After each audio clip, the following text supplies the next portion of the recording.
Hoy les tengo una de esas historias sobresalientes en mis años ayudándole a las personas, a las familias, con lo que es prevención de crisis. Y tengo muchas historias por contarles. Esta es una de ellas, de una dulce abuelita en sus 88 años, y vamos a cambiarle el nombre por razones obvias. Le vamos a llamar Rosemary Ortiz. Y esta hermosa dama, la historia de ella es que tenía en su casa prácticamente un cementerio con 38 restos humanos, y voy a contarles los detalles, cómo aconteció y cosas que podemos aprender juntos de esta historia. Un martes por la mañana, alrededor de las 8 de la mañana, recibí una llamada de las muchas llamadas que se reciben en esta profesión, y del otro lado del teléfono se escuchaba a una persona mayor de edad, una mujer, y preocupada. Ese tipo de llamadas son comunes cuando alguna persona está a punto de perder a un ser querido o ha perdido un ser querido y necesitan algún tipo de orientación. Y eso es lo que asumí inmediatamente que era el caso. Pero resulta que no, la preocupación era por otros motivos, y la persona del teléfono me decía, no tengo ningún caso de esos, pero está relacionado, pero no tengo una situación inmediata, pero sí me gustaría hablar con usted y que me guíe con una situación que tengo, me lo recomendaron. Entonces ahí mismo agendé una cita que tenía la posibilidad el siguiente día, agendé una cita con la señora Rosemary. Al llegar a su casa, la dama, muy atenta, muy linda en su manera de ser, inmediatamente ofreciéndome un café y siendo muy cálida, nos sentamos a su mesa, habiendo pasado por su sala, por cierto, muy hermosa, y se mira que era una persona de mucho estudio, muchos libros por todos lados, fue una persona muy educada. A este tiempo, ella con 88 años ya tenía más de 20 años de jubilada.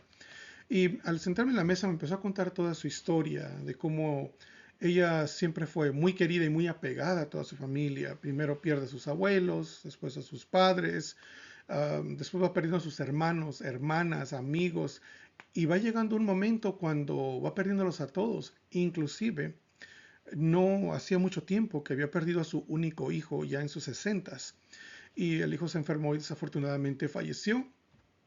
Entonces ella se había quedado ya sola y tenía una preocupación, que si algo me pasa a mí, ¿quién se va a encargar de cremarme? Que es lo que ella quería, y hacer la disposición. Pero tenía algo por ahí oculto, que era lo que más a ella le preocupaba. Entonces empezó a contarme, y mientras ella me contaba todas las historias, pude ver que era una persona que por obvias razones era muy querida, tanto por la familia como por la comunidad, ex compañeros de trabajo en su profesión. Fue una persona definitivamente muy querida por todos. Después de esta conversación sobre toda su familia, que disfruté mucho aprendiendo de ella, me muestra ella su librero, que tiene todo tipo de libros, de que ella siempre está estudiando, y libros que está constantemente leyendo, y ahora entiendo por qué su mente estaba tan brillante, constantemente leyendo libros y educándose a pesar de su edad. Ya estaba cerca de cumplir sus 89 años. Me muestra enseguida donde tiene el librero. En su sala hay una pequeña puerta, y en esa puerta un pequeño cuarto, y en ese cuarto había otro librero, pero estaba un poco oscuro y no lo pude ver de qué se trataba inmediatamente. Ella prende una luz, y aunque no era muy clara la luz, pero alcancé a ver de qué se trataba. Era un tipo de colección. Y pues yo estoy acostumbrado a entrar a lugares donde la gente tiene colección de todo lo que ustedes se puedan imaginar, cosas raras que uno dice por qué coleccionan eso, pero la gente así es, y cada quien tiene lo suyo. Y lo que yo miraba eran tipos de recipientes, y unos muy bonitos, por cierto, pequeños, grandes, de todo. Pero conforme yo me acerqué, y obviamente yo asumí que ella me quería mostrar su colección, me acerco y veo que tienen nombres y fechas. Y es cuando realizo que no eran una colección de un tipo de recipiente, sino era una colección de urnas. Y es cuando ella me dice, tengo aquí 38 de mis seres queridos. Me dice, tengo de mis abuelos, mis padres, mis hermanos, dos hermanos y sus hermanas, no recuerdo cuántas hermanas, pero sus hermanas y su hijo también lo tenía. Pero aparte de eso tenía a otros familiares, inclusive a algunos sobrinos que habían fallecido temprano, tías, amistades. Total que al final de cuentas tenía ya 38 urnas allí en esa alacena. Y su preocupación era obvia: ¿qué va a pasar con todo esto si algo me llega a pasar a mí? Los van a tirar a la basura. Y pues para ellos, ellos eran personas muy valiosas y le habían confiado con sus restos cremados. Así que esa era la cuestión y el motivo por lo que ella quería que yo fuera ahí y le asistiera y le guiara un poquito. Prácticamente tenía todo su árbol genealógico, su árbol familiar, ahí en esa urna, incluyendo el árbol familiar que lo tenía ahí en una pared. Ella se había contactado con cementerios locales. Hay una compañía, que no voy a decir nombres para evitar demandas, pero una compañía que es de las más grandes en todo Estados Unidos, que son los dueños de la mayoría de los cementerios, mayoría de las funerarias. Y en ese lugar, ella llamó para preguntar cuánto le costaría el colocar esas urnas y que se quedaran allí en algunos mausoleos o inclusive en el espacio de tierra. Total que le hicieron un estimado, se emocionaron los vendedores ahí y el estimado fue arriba de $100,000 para colocar esas 38 urnas, y la justificación era: es que solo puedes poner dos en este otro puedes poner cuatro, pero te sale mucho más caro, y los costos de apertura y cierre, la lápida, el escribir el nombre, y total que le hicieron una enorme factura. Y ella decía: pues, ¿y cómo? ¿De dónde voy a sacar yo para pagar todo eso? Esa era su mayor preocupación que tenía en ese momento. Dentro de la plática yo le pregunté: ¿está usted abierta su mente a otras maneras de disposición? Y le digo: hay otras maneras que se puede hacer, por ejemplo, la montaña, hay ciertas áreas donde se puede hacer eso y el costo es muy mínimo, en el mar, en algún lago. Y cuando dije el mar, inmediatamente dijo: sí, eso me gusta. Entonces, en lo del mar, le dije: ok, le voy a dar algunas ideas de qué es lo que se pudiera hacer en este caso. Las reglas para hacer disposición en el mar son sencillas. Tiene que ser en una área asignada, normalmente 2 millas náuticas dentro del mar.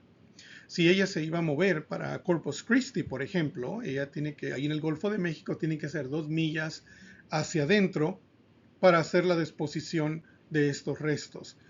Nomás siempre tenemos que asesorarnos que se haga de la manera correcta, y siempre hay personas que tienen ahí sus barquitos y por algún cobro mínimo, algunos $100, $200, más el costo de gasolina, se llevan a las personas para hacer una pequeña ceremonia y hacen la dispersión de los restos cremados de la urna.